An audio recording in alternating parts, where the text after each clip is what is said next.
In this tutorial I'm going to show you how you can knit this cute quick loop scarf yourself. The quick loop is part of a set together with the Inside-Out Beanie. This set was made in collaboration with the We Are Knitters team. If you haven't seen the tutorial for the beanie hat, definitely check it out. It's really easy and beautiful and quick to make. Check out all the links in the description box for the We Are Knitters team and the set you can get. And for now, I just hope you enjoy this tutorial and have fun knitting. You will see in the beanie hat tutorial a more detailed instruction to all the things you need to make this quick loop, but I used the We Are Knitters needles in European size 15 or US size 19. This is the yarn I used, the wool from We Are Knitters. It's 100% Peruvian sheep's wool. It's big, it's chunky, it's beautiful. Obviously, the color is mauve. You will need a darning needle and you will of course need a measuring tape and some scissors. I used a 200-gram ball of yarn for the complete set. I used around 120 grams for the head and I have around 80 grams left over for the quick loop. Now you will need a gauge and I used the gauge from the beanie hat. Here you have the link to the beanie hat to check out how to make the gauge. I know that the quick loop is in garter stitch and the beanie hat is in stockinette or reverse stockinette. It's not the same pattern, but you can anyway just use the gauge. It's just perfectly fine. From the gauge of the hat I know that in 1 inch fits 1.4 stitches or in 1 centimeter fits 1.55 stitches. And I want my loop to be 8 inches high, therefore I need to make it 8 inches wide.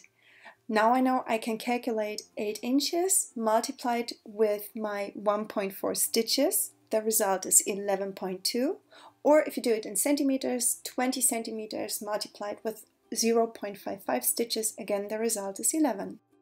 So now I can cast on 11 stitches, and if you're not using the gauge from the beanie hat, just make your own and calculate how many stitches you will need.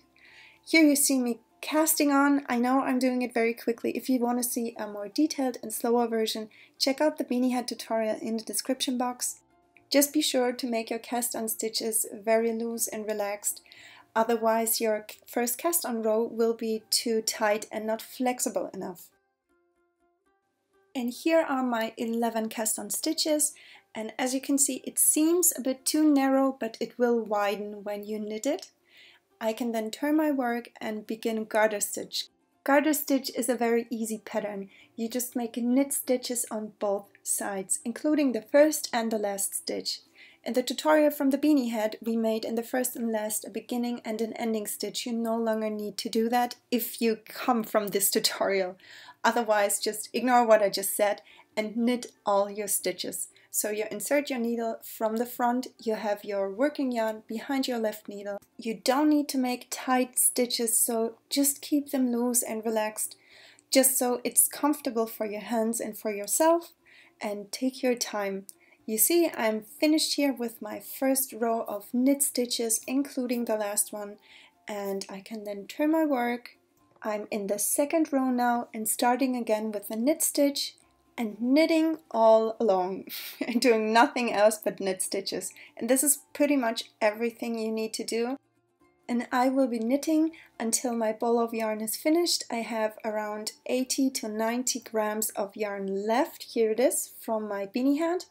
Or if you use another yarn, just keep on going until you have about 45 to 50 centimeters, which is around 18 to 19 inches. And here is my knit piece finished with about 45 centimeters or 18 to 19 inches, and you need at least 1 meter or 40 inches tail yarn to be able to sew your ends together. Thread your needle, and the first thing we want to do is tighten this last stitch that is too loose. For that, insert your needle from the outside in and let the stitch from the needle. Gently pull on the yarn with your fingers just to make this last stitch a bit tighter. Otherwise it will be just too big and too visible. Then fold the other end of your scarf in front of you so that it is in front of your needle. And you will see on this side of your first cast on row the loops of the purl row.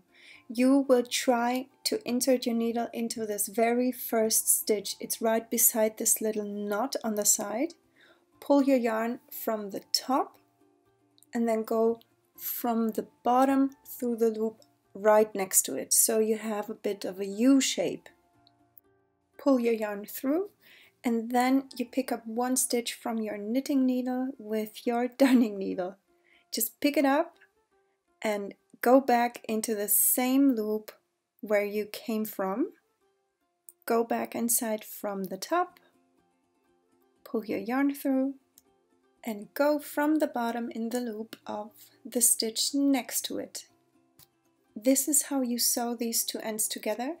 Be sure that you don't pull your yarn too tight. You want it to match the pattern. Do this to the end of the row. When you come to the end, just keep on going until you have one last stitch that you will also just pick up with your darning needle. You don't need your knitting needle anymore. You pull it tight and then you just start to weave in your ends. Maybe you want to make a knot close to the place where your yarn comes out. I always try to insert to go right into the yarn just to keep my tail yarn tighter in the ends. And I just go through the loop that I just made, and I do that again to make a second knot. I insert the needle in the yarn and leave a small loop there to go back with the needle. This is how I do my knots. Maybe you have your own technique. Just pull it tight. Then you maybe want to turn it on the wrong side, depending which side you want to be, inside or outside, and weave the ends into a row of knit stitches. I just make sure that I insert the needle right into the existing stitches, so I pierce the yarn with my needle. Do this a couple of times, maybe 4 or 5 stitches. Then pull your needle through, and you see it really gets tight because I inserted it into the yarn. Stretch it a bit and cut the ends off. Do the same thing with the other yarn tail that was there from the cast on row, and turn it back on the right side, and you've finished your quick loop. I hope you enjoyed this tutorial for the quick loop, and take a look at the Inside Out Beanie if you haven't already. Check out my channel if you want to see more beginner-friendly knitting and crochet tutorials. There are many more to come. Just click the link in the window or take a look in the description box. Give me a like, give me a comment, tell me what you want to see next, and I hope to see you in my next project. Bye!